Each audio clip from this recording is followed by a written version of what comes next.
4 ოქტომბერს დღის 4 საათზე ვიკრიბებით რესპუბლიკის მოედანზე. ვატარებთ ეროვნულ კრებას, ვიბრუნებთ რეჟიმის მიერ მიტაცებულ ქვეყანას და ხმას ვაძლევთ საქართველოს განთავისუფლებას. დღეც ცნობილია და საათის 4 ოქტომბერს, როცა ქართული ოცნების ლიდერები საარჩევნო უბნებზე მივლენ, საქართველოს მოქალაქეები, ყველა ვინც თვითმმართველობის არჩევნებს რუსულ სპეცოპერაციად მიიჩნევს, რეჟიმის ცვლილების მოთხოვნით ქუჩაში დადგება. შეკრება 4 საათზე რესპუბლიკის მოედანზე დაიწყება. დანიშნულების საბოლოო ადგილი კი რუსთაველია, იქ სადაც რეჟიმის მოწინააღმდეგეები არჩევნების გაყალბებას, დასავლეთზე უარს და რეპრესიებს უკვე თვეებია უწყვეტად აპროტესტებენ. 4 ოქტომბერი არ იქნება უბრალოდ პროტესტის თარიღი, ეს იქნება ისტორიული გამარჯვების დღე. ასე რომ 4 ოქტომბერი ცხადდება ივანიშვილის მშვიდობიანი დამხობის დღედ. მოემზადე საქართველო ბრძოლა ბოლომდე. სწორედ დღეს, როდესაც ყველაფერი ღია და თვითონ გველოდებიან და ჩვენი ოცნებები, რეალური ოცნებები შეიძლება ასრულდეს, სწორედ დღეს ყავს აბსოლუტურად უზურპატორი და მანგრეველი ხელისუფლება და ყველაფერი მიდის ინვოლუციის მიმართულებით, ნგრევის მიმართულებით, დამცრობის მიმართულებით.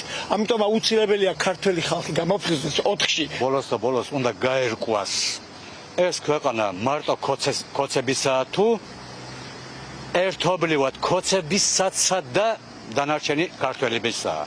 ამიტომ 4 ოქტომბერს ჩვენ მთელი ქვეყნის მოსახლეობა უნდა გამოვიდეთ და უნდა დაუდგათ და ხმა უნდა მიუცეთ საქართველოს. ეს განცხადებები მოძრაობა რუსთაველის გამზირს ეკუთვნის, რომელიც არა პოლიტიკოსებს, არამედ მხოლოდ პროტესტში აქტიურად ჩართულ მოქალაქეებს აერთიანებს. თუმცა მასშტაბური შეკრებისთვის მზადებაში ოპოზიციონერების ნაწილიცაა ჩართული. იდეას, რომ 4 ოქტომბერი რეჟიმზე გადამწყვეტი შეტევის საკვანძო თარიღად იქცეს, ნაციონალური მოძრაობიდანაც ეთანხმებიან.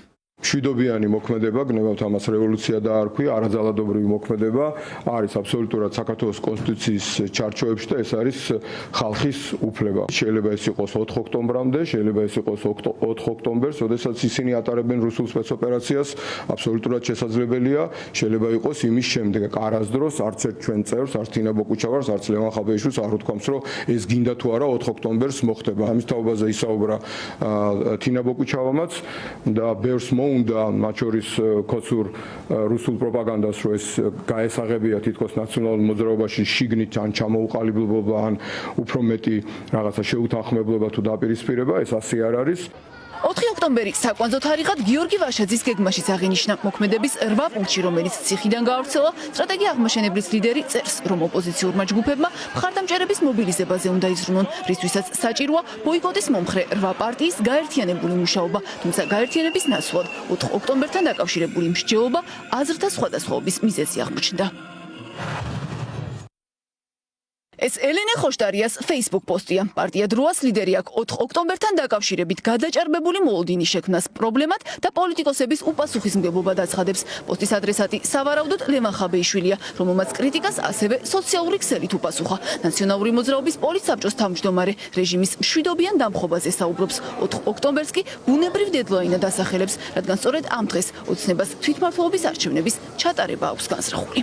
ოპოზიციაში ვართ, რუსული რეჟიმია, რომელსაც მიტაცებული აქვს ძალაუფლება და ქართულ ხალხს კონსტიტუციით მინიჭებული აქვს უფლება, რომ მშვიდობიანად დაამხოს ივანიშვილის რეჟიმი. რა მოხდა? რა განერვიულებთ? 2003 წელს შევარდნაძის რეჟიმი მორჩა აბსოლუტურად მშვიდობიანად და დაემხო ეს რეჟიმი. 4 ოქტომბერს უნდა ვიყოთ რაც შეიძლება მეტი. შეიძლება რომ გავიმარჯვოთ 4 ოქტომბერს, აბსოლუტურად შესაძლებელია. შეიძლება რომ ეს ბრძოლა პირობითად კიდე რამდენიმე დღეს გაგრძელდეს, კი შეიძლება. ბრძოლაში ვართ 13 წელია თუ 14 წელია რუსული რეჟიმის წინააღმდეგ და რა იყოთ ხალხო, რამ შეგაშინიათ? ან დამხობისათო გეშინიათ, თარიღის დაკიდებისათო გეშინიათ, თარიღის თქმისათო გეშინიათ, კაცო. 4 ოქტომბრამდე კი პროტესტი არ წყდება. 2 აგვისტოს 8 ოპოზიციური პარტიის ორგანიზებით აქცია უკვე დაიგეგმა ბათუმში. ევროპული მარშის გზავნილები რუსთაველის გამზირის მოთხოვნებს გაიმეორებს, პოლიტპატიმრების გათავისუფლება და ახალი საპარლამენტო არჩევნები. წინააღმდეგობა მოძრაობა უნდა გაძლიერდეს მთელი საქართველოს მასშტაბით. რეგიონებმა უნდა კარგად გაითავისონ რა ხდება რეალურად ქვეყანაში. გათავისებული აქვს ეს დიდ ნაწილს უბრალოდ აქვთ გარკვეულწილად შიში რეჟიმის წინააღმდეგ და აი ამ შიშის გადატეხვისთვისაც ეს ძალიან მნიშვნელოვანია საჩვენებლად, რომ აი ნახეთ, ამდენი ხალხი ვართ. ოპოზიციის ნაწილის გეგმა კი სრულიად განსხვავებულია. ლეო ძლიერი საქართველო და გახარიას პარტია 4 ოქტომბერს საკუთარ მხარდამჭერებს საარჩევნო ურნებთან ელოდებიან. კანდიდატებზე ჯერ არ შეთანხმებულან, მათ შორის არც თბილისში, თუმცა ამბობენ, რომ კახა კალაძის დამარცხების გეგმა რეალისტურია. კახა კალაძემ თავის გუნდთან ერთად ამ წლების განმავლობაში გაფლანგა თბილისის ბიუჯეტი. განადგურა ის სოციალური გარანტიები, რომელიც ამ ქალაქში ჩვენ ერთად ყველას უნდა შეგვექმნა. ჩვენ უნდა შევძლოთ ის, რომ თბილის ევროპულ ქალაქს არ ყავდეს პრორუსი მერი, რომელზეც არსებობს მრავალი ბრალდება და მრავალი შეკითხვა, რომლის ვიცემერებიც ჯერ კიდევ დაკავების რისკის ქვეშ არიან კორუფციის ბრალდებების გამო, არ უნდა გახდეს ამ ქალაქის თავკაცი.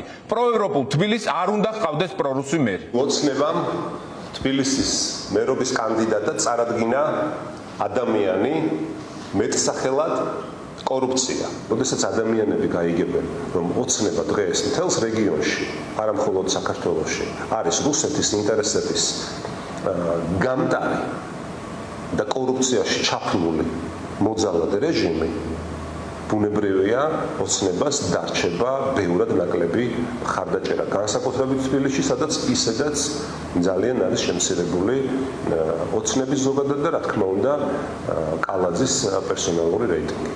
რა მოხდება 4 ოქტომბერს რუსთაველის გამზირზე და იქნება თუ არა ეს თარიღი გადამწყვეტი რეჟიმთან ბრძოლის პროცესში. ნებისმიერ შემთხვევაში ცხადია, რომ ოცნებას წინ რთული წინასაარჩევნო პერიოდი ელოდება, რადგან ამ ვადაში შესაძლოა ამერიკაში მეგობარი აქტი დამტკიცდეს.